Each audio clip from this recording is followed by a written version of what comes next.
ওম গণেশায় ওম গণেশায় ওম গণেশায় ওম বিষ্ণু ওম বিষ্ণু ওম বিষ্ণু বিষ্ণু পব দিলে কি মা চরণ কৃষ্ণে শত্রু প্রভু নায় কৃতি করে শিব শিব গুরু শিব শিব গুরু শিব গুরু ওম শান্তি ওম শান্তি। আমি আত্মা শান্ত সন্তুষ্ট দীনবুদ্ধি মাঝখানে অবস্থিত সত্য যুগে দেবতা ছিলাম টেটা ঘিরে ভালোবাসছে দাপড়ে নিচে নেমে এসেছি করিতে বিস্তার থেকে সঙ্গ নিয়ে শ্রেষ্ঠ কর্মকর্ম ল্যান্ড হয়ে ভেজ হয়ে স্নেক হয়ে বার্ড হয়ে মাংকি হয়ে উপরে উল্টানো বৃক্ষ উদ্যমে অর্ধ শাখা তার নিচে বসে আছেন বাবা শিব বাবার প্রচন্ড পাওয়ার চারদিকে বিচ্ছুরিত হচ্ছে। আমি বাবার সামনে দিয়ে বাবার যুগলের মধ্যে দিয়ে আমি আমার যুগলের মধ্যে দিয়ে আমি আমার মধ্যে পাওয়ার ভরে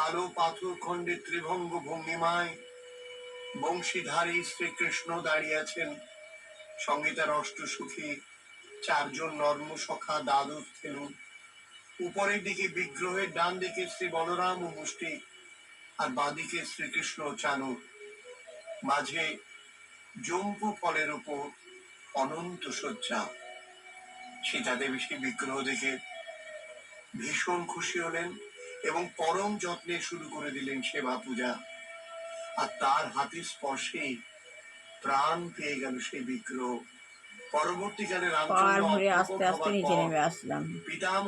যেভাবে ফোনকে রিচার্জ করতে হয় সেভাবে আমি নিজেকে রিচার্জ করে নিলাম। ওম রক্তম ভুজম সোনম শেষি জগত মধিপং ভয়ামি পদ্মম দদা ভয়া বরাং মানিক ওম জুম সাহা ওম জুম সাহা ওম বিষ্ণু বিষ্ণু বিষ্ণু করচরণ কীর্তন বাক্য কম যেমন শ্রবণ নয় মানুষ বাহবার সংগীতে মিলিত সহজয় নম শিবায় শান্ত চার পাতা সঙ্গ অক্ষণ মন্ডাকার শ্রী শিবে গুরু মা বিষ্ণু গুরু গুরু পরমহত শ্রী শ্রী গুরুদেব শ্রী শ্রী গুরুদেব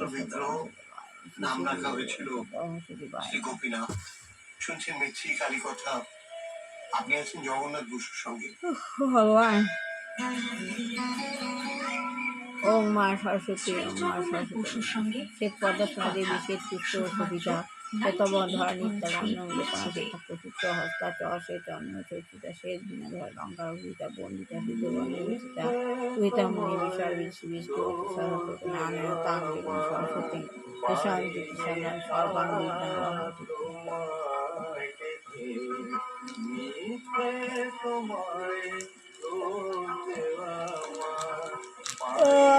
বাবা শ্রী লক্ষ্মী দেবায় শ্রী শ্রী লক্ষ্মী দেবায় লক্ষ্মীতম সর্বমঙ্গল বন্দে বিষ্ণু প্রিয়াঙ্গে ওম বিষ্ণু পুষ্প ভাজ্য শ্রী পদে পদ্মাশ্রী সর্বত পাহি বাঙ্গে মহালক্ষ্মী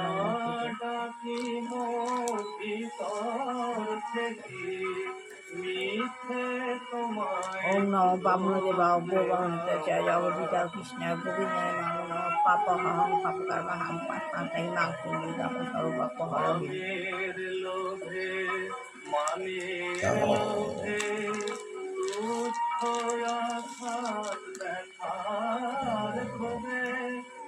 কৃষ্ণ বাসুদেবায় দেবকী নন্দ হে কৃষ্ণ করুণা সিন্ধু দীনবন্ধু জগৎপতি গোপীশ গোপীকান্ত রাধা গীতা গীতা গীতা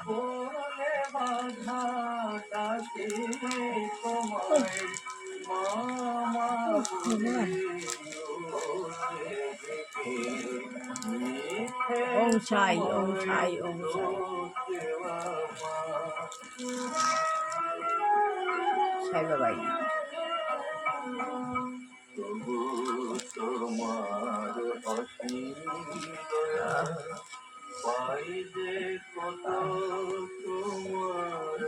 আত্মজ্ঞান লাভের পন্থা শ্রী প্রভুপাদ। মানুষকে আত্মজ্ঞান লাভ করতে হবে। আত্মজ্ঞান লাভ না হলে, মা সরস্বতী সহায় না থাকলে আত্মজ্ঞান লাভ হবে না। আর আত্মজ্ঞান লাভ না হলে আমাদের মনুষ্য জন্ম বৃথা।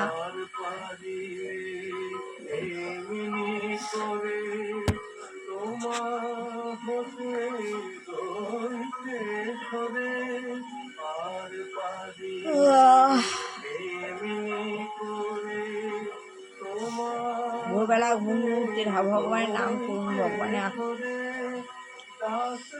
মা বাবা সবার আশীর্বাদ নিয়ে পাওয়ারটা ভরে নিন ভগবানের কাছ থেকে। ফোন যেভাবে রিচার্জ করতে হয় সেভাবে নিজেকে রিচার্জ করে নেবে।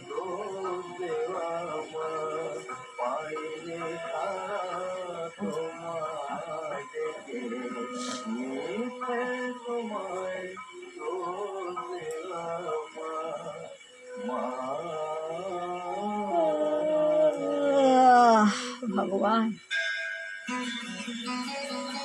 কেমন লাগছে কালী কথা? আপনার মতামত আমাদের জানান হোয়াটসঅ্যাপ করে 7890983983 নম্বরে। আর শুনতে থাকুন কালী কথা 98.3 মির্চিতে। শুনছেন কালী কথা শুধুমাত্র 98.3 মির্চিতে, সঙ্গে জগন্য পশু।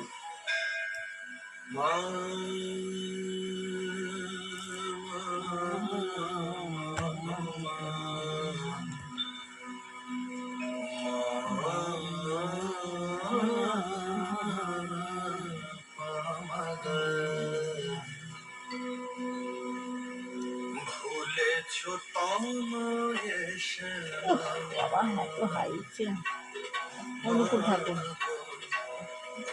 তিনটে গুরু, অনুকূল ঠাকুর, দুর্গাপ্রসাদ পরমহংস, সাই বাবা।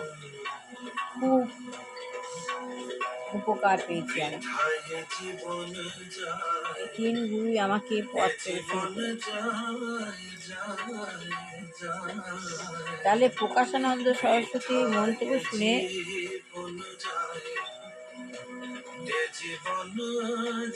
একজন ভক্ত অত্যন্ত ব্যথিত হন।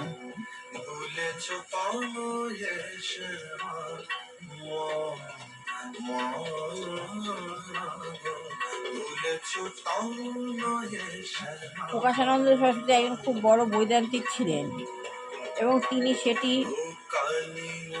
সেটা ভালো লাগেনি। কি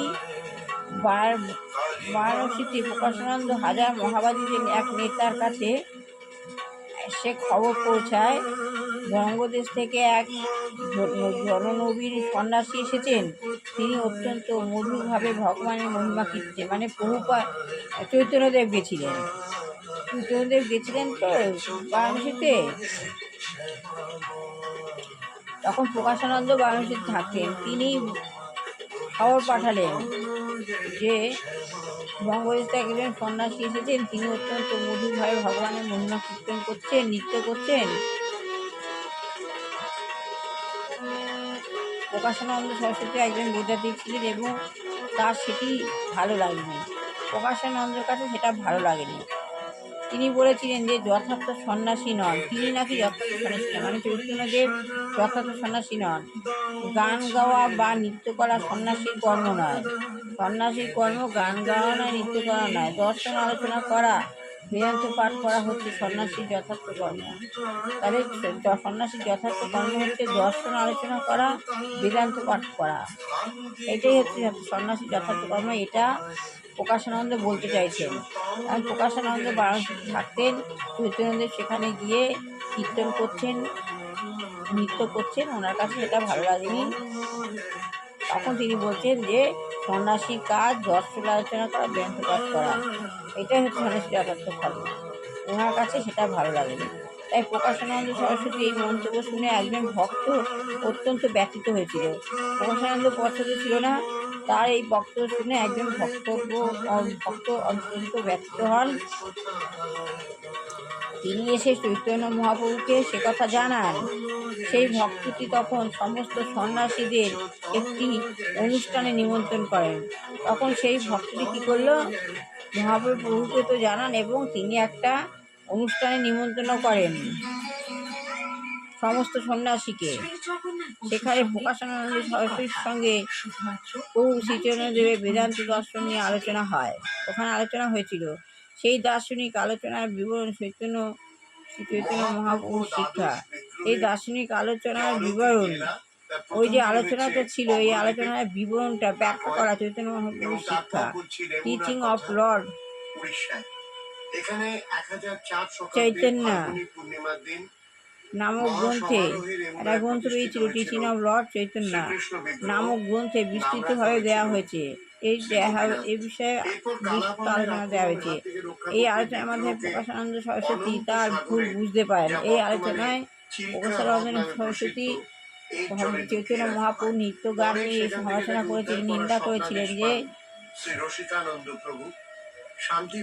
সন্ন্যাসী কর্ম দর্শন আলোচনা করা, বেদপাঠ করা তিনি ওই নিয়ে তার কাছে পছন্দ ছিল না। তাই তিনি সেই বিষয়ে মহাপ্রভুর সঙ্গে আলোচনা হলো।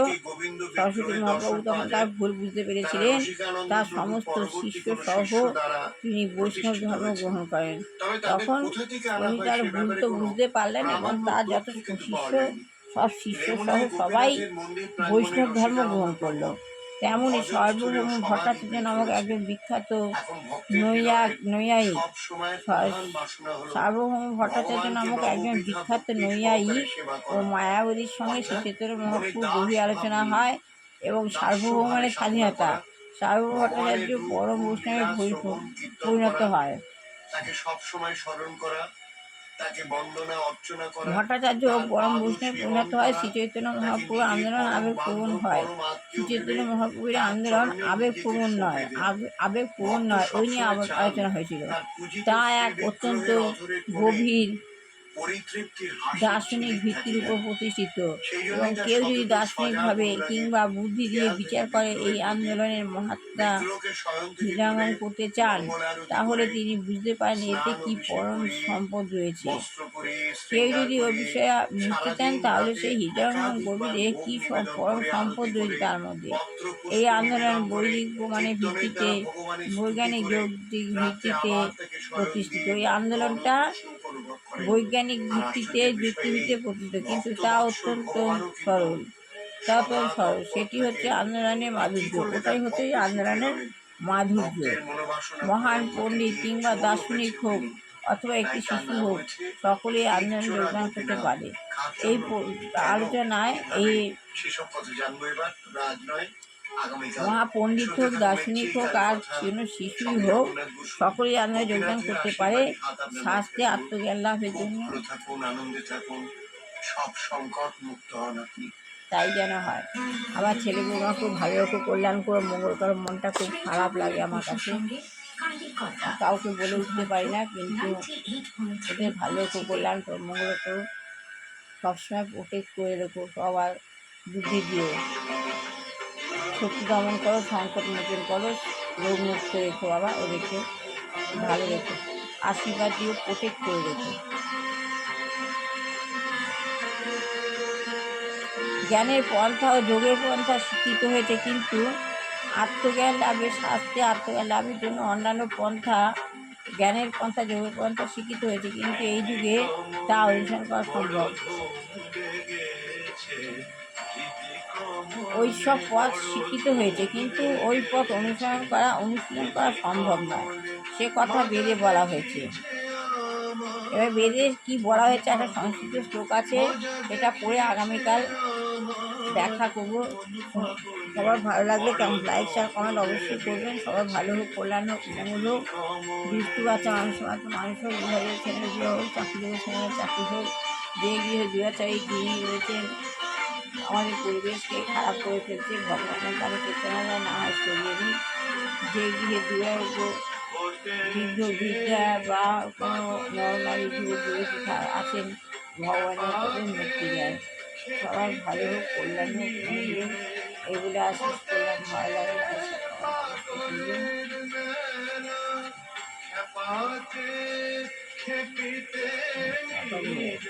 আবার আনন্দেতে সদানন্দে আনন্দময়ী হরে কৃষ্ণ হরে কৃষ্ণ কৃষ্ণ পড়েছে কৃষ্ণ হরে হরে রাম বড় ধুম লেগেছে রেডে কমলে কমলে বড় ধুয়েছে। হরে কৃষ্ণ হরে কৃষ্ণ কৃষ্ণ হরে রাম হরে রাম রাম হরে হরে শ্রী শ্রী শ্রী জয় শ্রী দেখে অবাক লেগেছে ইন্দ্রিয় রিপুদরে দেখে অবাক লেগেছে তাক ইন্দ্রিয় রিপুদরে আমরা তো শেষ করলাম গুরু কীর্তন গুরু সঙ্গ গুরু প্রচার যা গুরুদেব বলেছেন গুরুদেব উপদেশ বাণী কোথাও যেতে পারি না পারি ঘরে বসে তো করি। আপনারাও সকালবেলা উঠে শুনুন, ভালো লাগবে। লাইক শেয়ার করুন অবশ্যই করে। গুরুদেব এটা এটা গুরুদেব গুরুদেব বড় গুরুদেব মা লক্ষ্মী। পাগল বলে সাগর তাহলে আমার মন ডরে প্রেমিক পাগল বলে সকল তাহলে আমার মন কি করে যার পিতা বদ্ধ পাগল সেহল হয় পিতা দেখে, যার পিতা মাতা বদ্ধ পাগল ভালো হয় পিতা দেখে। বড় ভুলে গেছে কমলে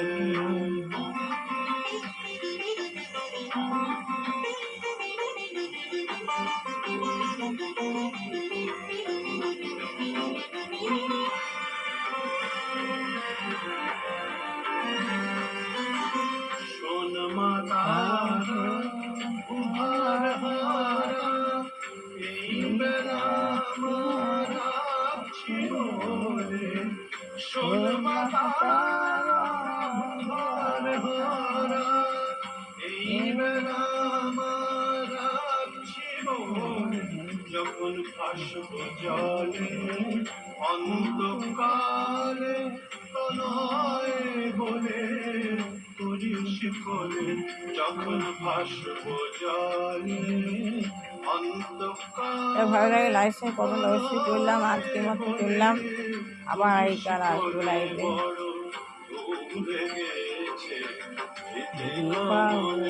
মজা দেখিছে